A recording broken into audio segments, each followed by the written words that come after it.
Bismillahirrahmanirrahim. Assalamualaikum warahmatullahi wabarakatuh. Hari ini kita akan sambung lagi tajuk kita Akidah Ahli Sunnah wal Jamaah untuk sesi yang kedua.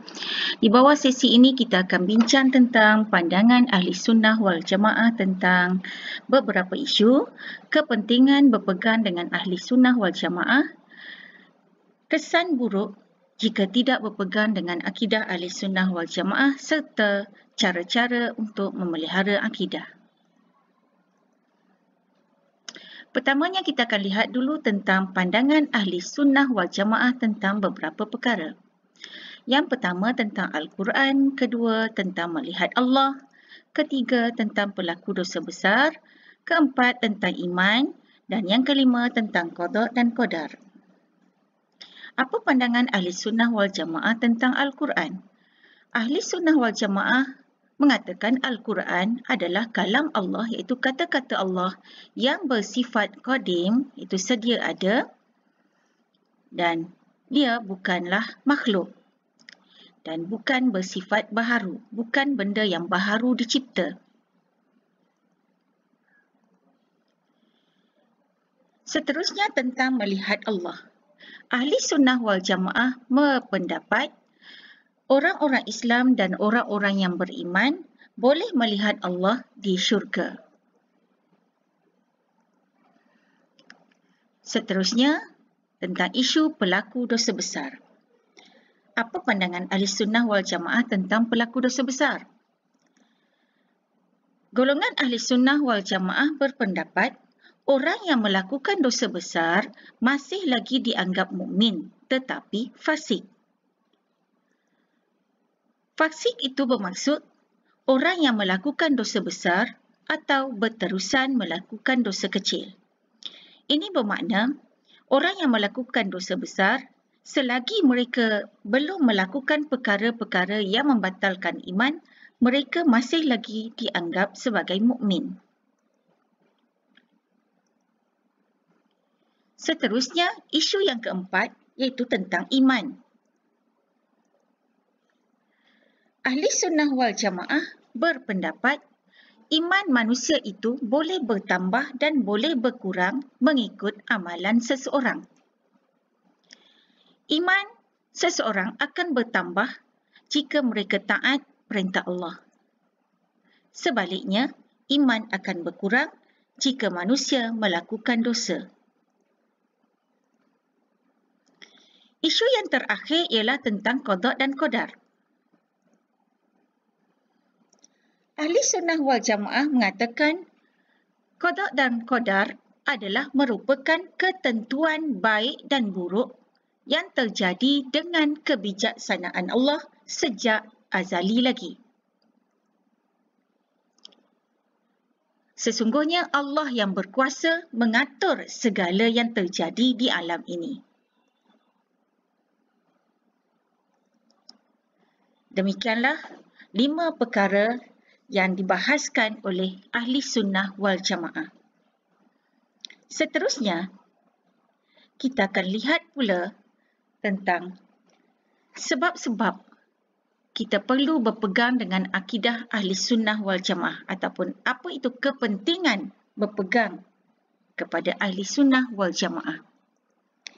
Yang pertama, supaya kita tidak sesat daripada ajaran Islam yang sebenar. Yang kedua, supaya amalan yang kita lakukan diterima oleh Allah.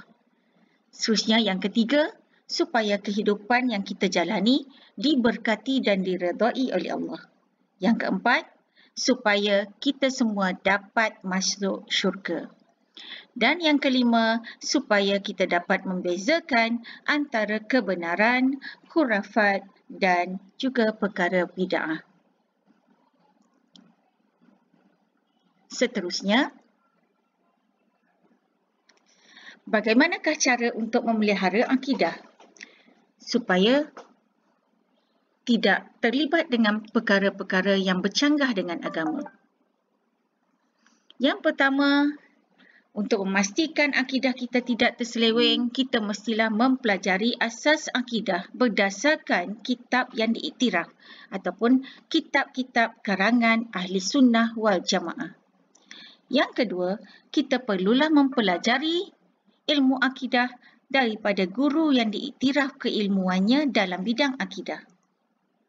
Seterusnya, kita hendaklah berusaha untuk memantapkan iman dengan memperbanyakkan berdoa kepada Allah.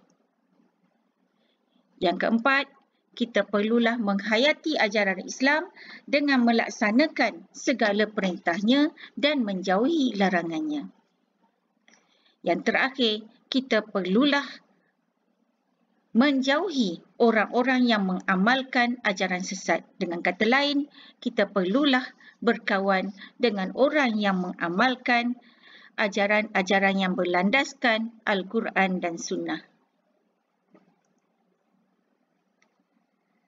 Seterusnya, kita akan buat rumusan tentang apa yang telah dipelajari tadi.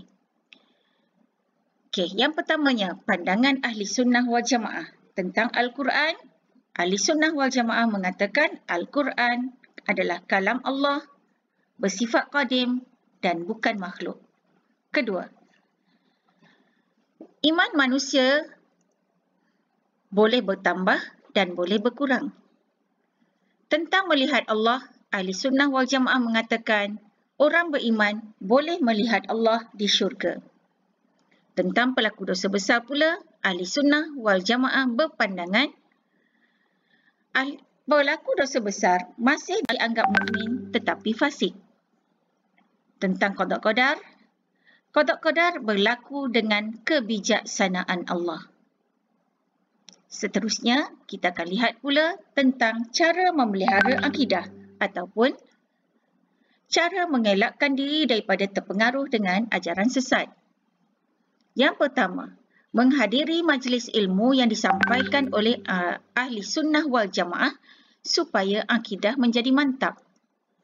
Kedua, apabila kita hendak mempelajari asas akidah, pastikan kita belajar asas akidah daripada kitab yang dikarang oleh Ahli Sunnah wal Jamaah supaya kita sentiasa berada di jalan yang benar.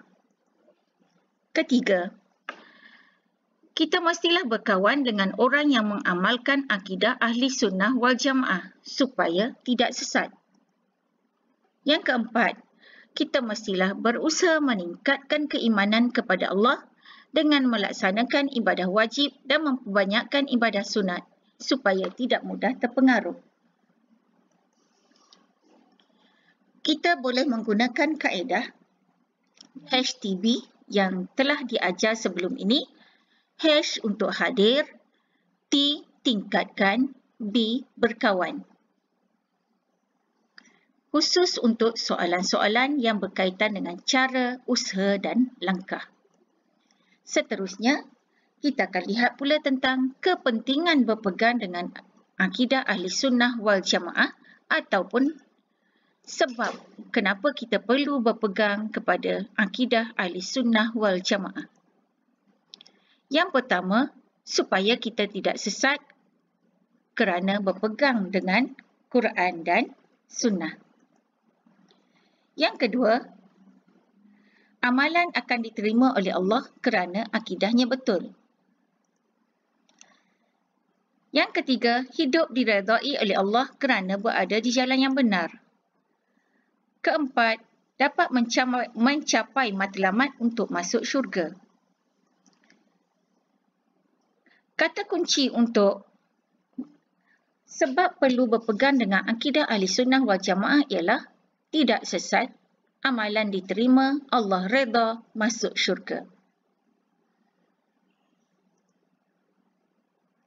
Tamatlah sudah untuk sesi kedua.